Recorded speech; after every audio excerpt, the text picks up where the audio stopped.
So today I'm going to be doing a review of Metal Gear Solid 3 Delta Snake Eater. Now I played this on PS5 and let me tell you, it looks amazing. I mean, the original game looked really good back in, I think, 2004 when it originally released, but this just blows that out of the water by an absolute country mile. And I mean, like, you look at the detail on the character models and the environments themselves, and yeah, they might be one for one to the original in terms of the level layout, the map layout, but in terms of detail, it's just night and day difference. One thing this game does struggle with though is you do get blurriness on some of the models, and it's not an issue with your display or your console, it's an issue with Unreal Engine 5. This engine is known for having trouble like that. In fact, there are some games on the Switch too, even in handheld mode, that don't look good. And that's telling you something, because typically things on screens of like 8 inches or so look really, really good. But that's just how it is. But overall, it looks really good. And it is a one-for-one remake as well. So what this means is that, for those of you who don't know, the maps are the exact same as the original. It's just that graphically they're much better. The audio is the same. It's not been redone, with the exception of, I believe, the Snake Eater theme, which is quite an improvement. So there's that. But other than that, the audio's literally the exact same. The camera is the one from Subsistence. So if you don't know, when Metal Gear Solid 3 originally came out, it had an awful camera system. It used Metal Gear Solid 1 and 2's top-down camera, which, as you know, in the jungle, it gets obscured by the trees. So a couple of years after release, Hideo Kojima however you say his name, decided to put out a version called Metal Gear Solid 3. I think it was Subsistence or Substance, that basically added a camera that added a 360 camera, so you could fully move it around, and it was much better. So this has that. I don't think there's any way to switch back to the original camera, but you wouldn't want to. I did a playthrough of MGS 3 with that camera, and it's quite a challenge. But anyway, back to the subject at hand. So the weapons are all the same. You're still getting like your Mark 22 and your easy gun if you tranquilizer, if you play on very easy. All the old tricks work. So skipping time forward by a week on your console will kill the end. You can still kill the end early. After you've been through, I think it's the mangrove swamp. It is the area just before the warehouse. You could, what else is there now? I'm trying to think. One exploit that doesn't still work though is with the fear. There used to be an exploit in the original game and in its subsequent re-releases where, if you use the fake death pill, let him come over to you, allow him to turn, and then when he's turned his back on you, you revive yourself. If you then pull out your Patriot gun, which you get for beating the game once on any difficulty, you can get a very quick stamina kill with it, despite the fact it's supposed to do, kill your enemies, but it does stamina damage for some reason. That no longer works. And speaking of the bosses, one criticism I do have of the game is that Vulgin, however you say his name, and the boss, they have changed the way they work. And I noticed on my playthrough I greatly struggled with these, and bear in mind I'm playing on very easy, so I really struggled. You basically need to be a lot more accurate with when you use your CQC, and especially against the boss. I very nearly timed out on that fight, but I managed to get a stamina kill on her pretty quick.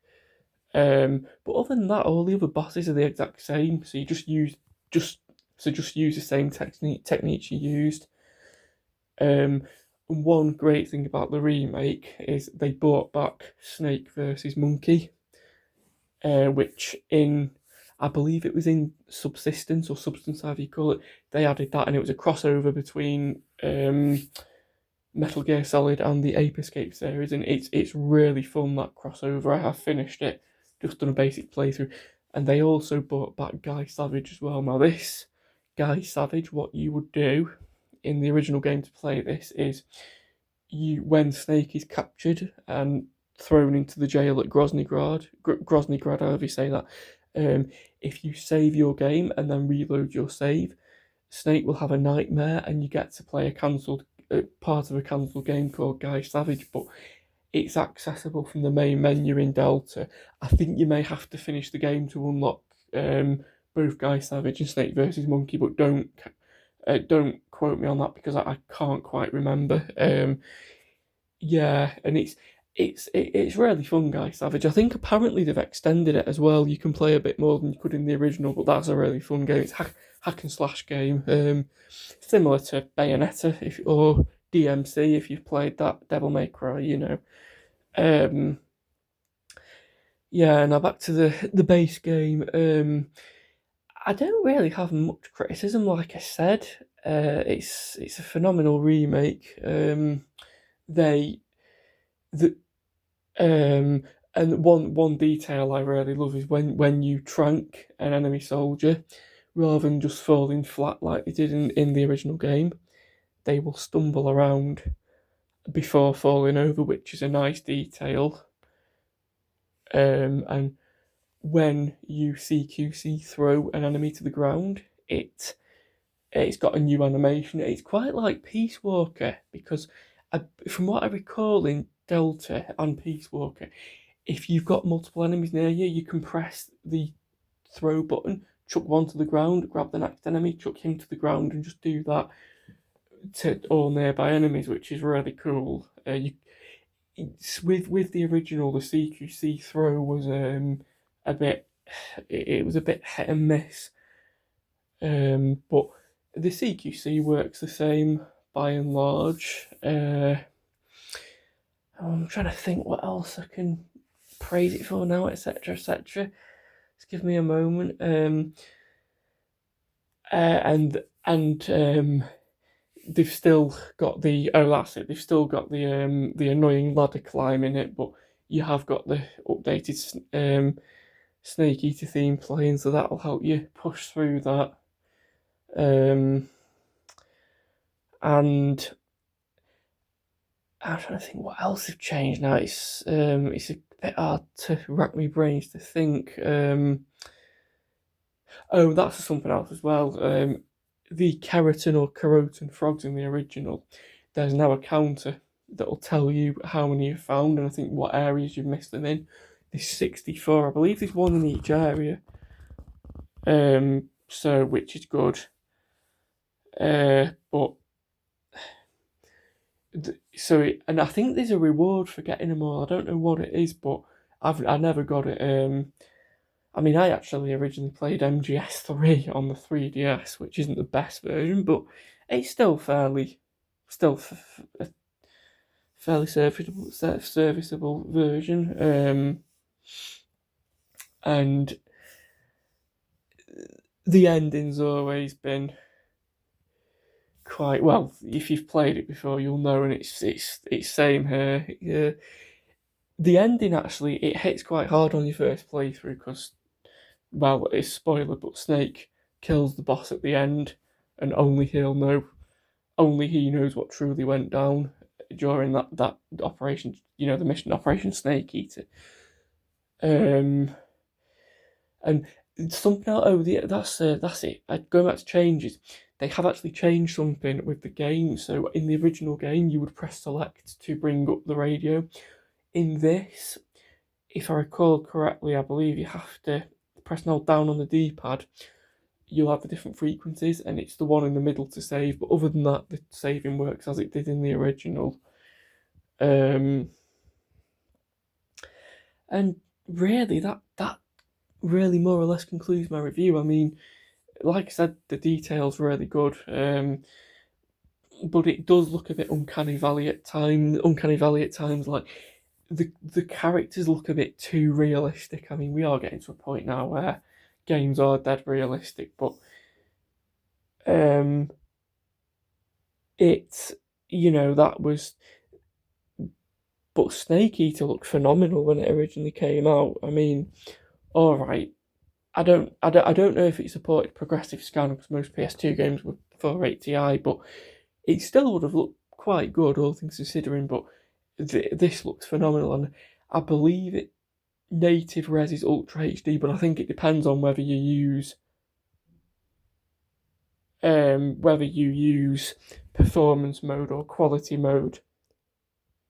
I think if you use quality mode, it's Ultra HD at 30 frames. I think performance, that's 60 frames, but I don't know what the native res is on that. It looked Ultra HD, but I don't know because there's not much difference between Full HD and Ultra HD, bar the colours. And I think as well they added what they did as well is I believe they added a legacy movement which basically gives you the original controls. Then they added the updated ones. Yeah, and and something really cool I noticed as well is if you recall in the original, if you try and change Snake's direction when he's on the ground, he'll just spin around in a circle, which is quite funny. It's like it almost looks like they're missing an animation, but in the remake, they actually added an animation that so you're not spinning around like a spinning top or something. You like you're not spinning around like you're gliding on the floor. You actually have to physically turn around. But that's my review of MGS Delta. If you love the original, you'll love the remake. The game is out, I believe, on PlayStation 5, Xbox Series S and X, and PC. It's not currently available on the Switch 2, but maybe it will be. I don't know. But that's my review of MGS Delta, and if I had to give it a rating of like buy or try or whatever, I would give it a heavily recommended buy. But it's up to you whether you buy it, whether you play it. But I'd heavily recommend you at least give it a go because it's well worth it. So I hope you enjoyed the review and I hope it helps you decide whether to buy it or not.